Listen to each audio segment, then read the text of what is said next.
How's it going, everybody? Too Spooky here. And in this video today, we're going to be talking about the difference between Paramecia and Logia devil fruits. I know most of you are probably thinking that this video is going to be pointless just from the title alone. We all know what Paramecia devil fruits are, and we all know what Logia devil fruits are, and we've known what they are for such a long time now. And, well, I agree with you. This video shouldn't have to be made, but unfortunately, due to an influx of uneducated comments I've received over time, I felt like this topic is something that some people just haven't wrapped their heads around quite yet, especially when it comes to certain Paramecia devil fruits having Logia-like properties or vice versa. So in this video, we're going to be discussing why certain Paramecia devil fruits are in fact Paramecia, even though they have Logia-like properties and vice versa. So essentially, even though certain abilities overlap with each other, we're going to be defining what exactly is a Logia and what exactly is a Paramecia, and how to tell the difference even if they seem very similar. I've seen a lot of confusion and misinformation being spread, or just overall oblivion to this topic in general. Therefore, the overall goal of this video is to help educate those of you who aren't sure of the difference, and if at least one person walks out with a better understanding, well,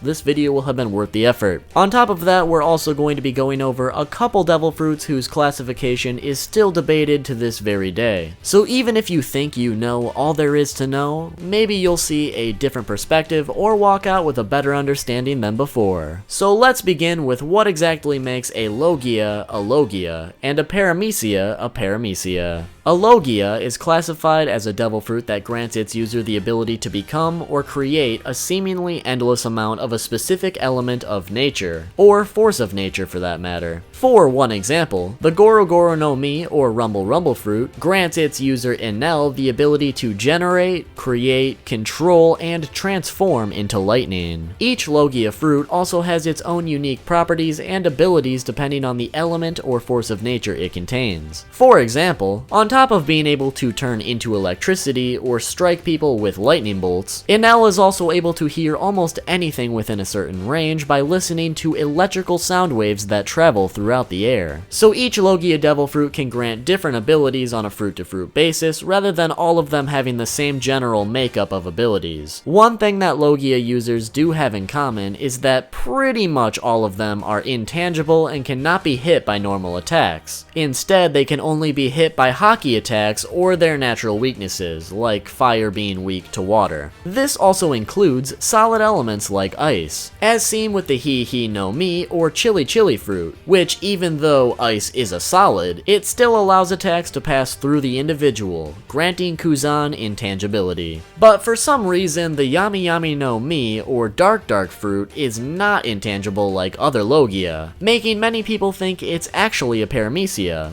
but we'll talk about that one later. Anyway, that, for the most part, is what is classified as a Logia devil fruit. When it comes to Paramecia, the classifications are a lot more broad. Paramecia are basically devil fruits that grant their users some sort of power that isn't transforming into an animal like a Zoan or an element like a Logia. Some of these potential powers include body modifications, changes to the surrounding environment, producing a substance, or some other transformations that are not considered Zoan. So basically anything that isn't specifically considered a Logia or Zoan is automatically classified as a Paramecia, which does make it a little bit hard to tell the difference between certain Logia and Paramecia fruits, because some Paramecia devil fruits are very similar to Logia or have Logia-like abilities, and a couple Logia also have somewhat Paramecia-like abilities as well. So now that you know the difference between Logia and Paramecia devil fruits, let's look at a couple devil fruits that many people have issues with in terms of classification. The first one we're going to talk about is a relatively new addition to One Piece. Therefore, I'm issuing a spoiler warning now.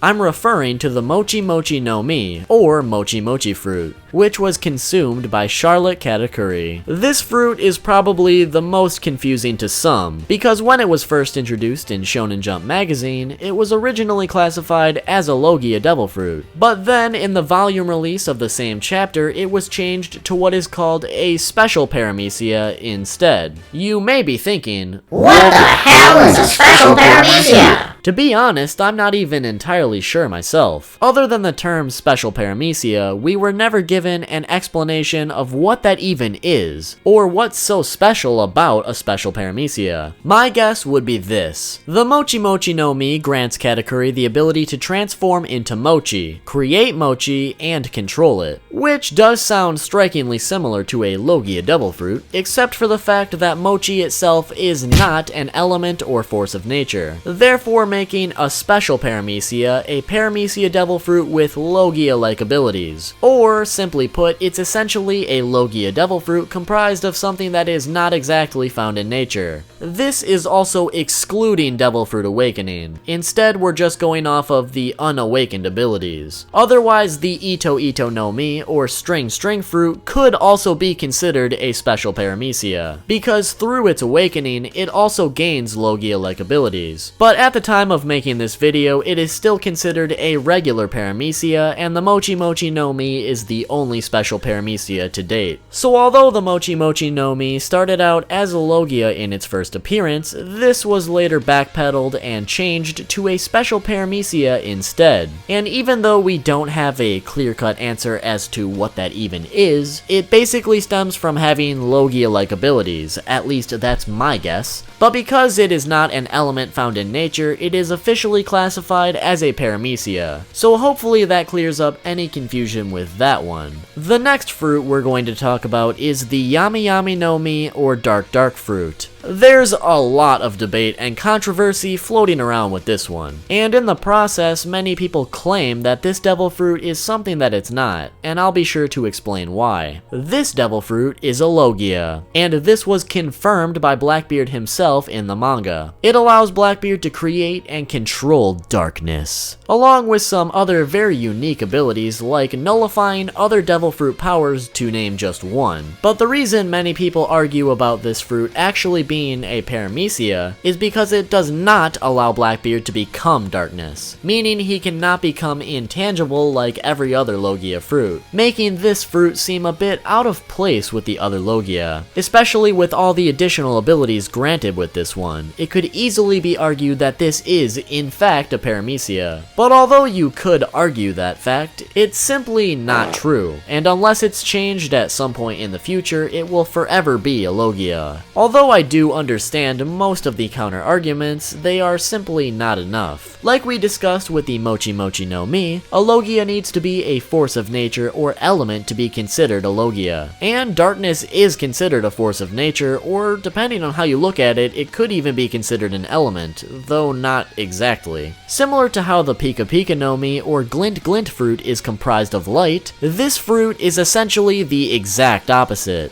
the absence of light. That right there should be enough to justify its place as a Logia. But like Blackbeard said, this is a very unique Logia, and therefore because it's unique, it has properties and abilities that don't exactly match other Logia fruits completely, such as Blackbeard not being able to become darkness itself. And if you really think about it, becoming the absence of light would essentially be becoming nothing at all, which just isn't possible. However, at the same time, it is possible for Blackbeard to suck people into the darkness, essentially throwing them into an empty void of nothingness, which is where that absence of light could lie, and that could be why Blackbeard cannot become intangible. I will admit this fruit is certainly different compared to all the other Logia, and even has some paramecia-like characteristics, but this fruit was not only confirmed to be a Logia a very long time ago, but it also allows the user to control and create a force of nature.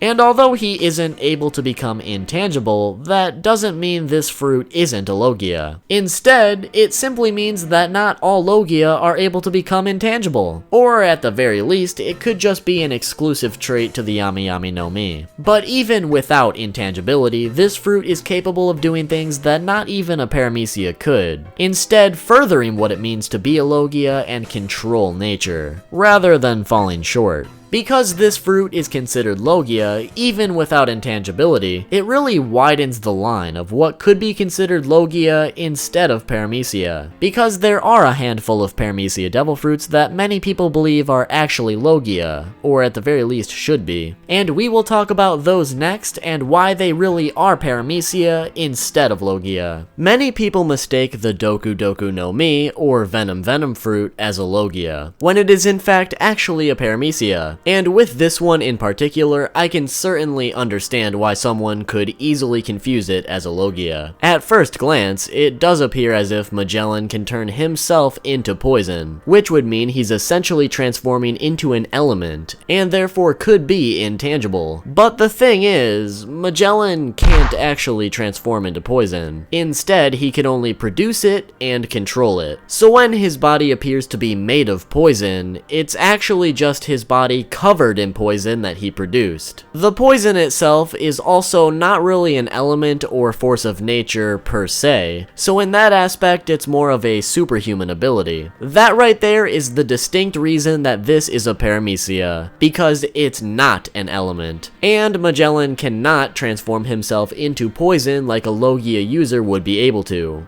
But what about the Yami no Mi? Blackbeard isn't able to become darkness, but he is able to produce and control it, strikingly similar to how the Doku no Mi operates with poison. And as far as extra abilities and techniques, in a lot of ways these two fruits are very similar. They both allow each user a vast variety of different abilities and techniques, many of which are unlike any other Paramecia or Logia devil fruit for that matter. So what makes the Doku no Mi a Paramecia, but the Yami no Mi a Logia? From what I can see, it simply comes down to the fact that poison in this case is not considered an element, and Magellan cannot transform into it, whereas darkness is considered an element or a force of nature depending on how you want to look at it, and although Blackbeard cannot transform either, the fact that it's a force of nature is where the line is drawn between the two. This also helps us better understand the difference between Logia and Paramecia. Logias are without a doubt always, and I mean always, an element or force of nature, and all of them can control and create that certain element, but they don't necessarily need to be able to transform into it, although almost all of them can. Paramecias can essentially have the same exact abilities, although they are not able to become intangible with their ability under any circumstance, nor are they an element or force of nature. They are instead granting the user a superhuman ability that can allow them to create some sort of substance or object that they can control in the process, that is not an element or force of nature. This discovery right here also makes me want to mention the Mochi no Mi once again, because although Katakuri is able to create, control, and even become Mochi like a Logia, he is not intangible and can be hit by normal attacks. Instead, Katakuri was just using his advanced observation haki to see the future and morph his body to avoid any attacks, making it appear as if he were in fact intangible all along, when in reality, he isn't. Even though this is a Paramecia, a special Paramecia at that, Katakuri can still become Mochi, but the reason that this fruit isn't a Logia is because Mochi isn't an element, but is instead a substance. So to truly be a Logia, some sort of element or force of nature needs to be involved, otherwise it is classified as a Paramecia, and the Logia user needs to be able to create and control that element, but not necessarily be able to become that element, although it is a common trait. Whereas a Paramecia could do the exact same things, but only with a substance that is not found in nature. So simply put, Logia equals elements or forces of nature, no matter what, and Paramecia equals other substances and basically everything else that isn't transforming into an animal. This conclusion leaves one last thing I quickly need to touch upon, which would be Jozu's unnamed diamond fruit, and other fruits that are similar to it. I'm bringing this up because many people also believe this fruit is a Logia, or at the very least should be. The reason for that is because Jozu is able to become diamonds, which is an element found in nature, which, like we established before, because diamonds are an element, it means that this should be a Logia. But that isn't exactly the case. Jozu may be able to become something found in nature, but he is not able to produce more diamonds outside of his body, and therefore has nothing external to control as well. And because diamonds are the hardest naturally occurring substance known to man, he is definitely not intangible. So although this is found in nature, Jozu is not able to produce this substance or control it like every other Logia is capable of doing with their element. The intangibility part I would be willing to argue not being necessary because of the Yami Minami, but because Jozu cannot produce this substance, Jozu's devil fruit is instead considered Paramecia. So here is our final conclusion of what makes a Logia and a Paramecia. To be considered a Logia, the devil fruit in question must be an element or force of nature in some way, and the user of this devil fruit must also be able to produce and control this element outside of their body. Intangibility is also a very common ability among the Logia, but it is not necessary. And to be considered a Paramecia, it can really be anything. But if the Paramecia in question is able to produce, control, or become a substance, it is not a Logia if the substance in question is not found in nature. And if the substance in question is found in nature, but the user is not able to produce or control that element outside of their own body, they are also considered Paramecia. But that is our video today, guys. Hopefully you now have a better understanding of what is a Logia and what is a Paramecia. While researching this, I even learned a few new things myself. So if I could learn something new, hopefully you could too. The purpose of this video is simply to help better educate you guys, and the One Piece community as a whole. Because sometimes it's easy to get confused or even forget information like this. Especially when some devil fruits are so similar, yet classified differently. Hell, I've even had people try telling me that the Gomu Gomu no Mi is a Logia. So that right there should be reason enough for this video to exist, because that guy needs some serious education. If you guys enjoyed this video today, make sure to drop a like, and if you'd like to see more One Piece explained videos, be sure to comment what topics you would like explained down below. I'd love to make more of these, but I'm really not sure what you guys would like to see topic-wise. Also make sure to subscribe and hit that notification bell so you can be notified the next time a One Piece video comes out, and with that, if you guys want to see some more One Piece related content, make sure to click here for the top 10 strongest One Piece characters. And if that's just a bit too much for you, well, make sure to click here for 10 facts about Brook. Thank you for watching, and I'll see you all soon with a new video.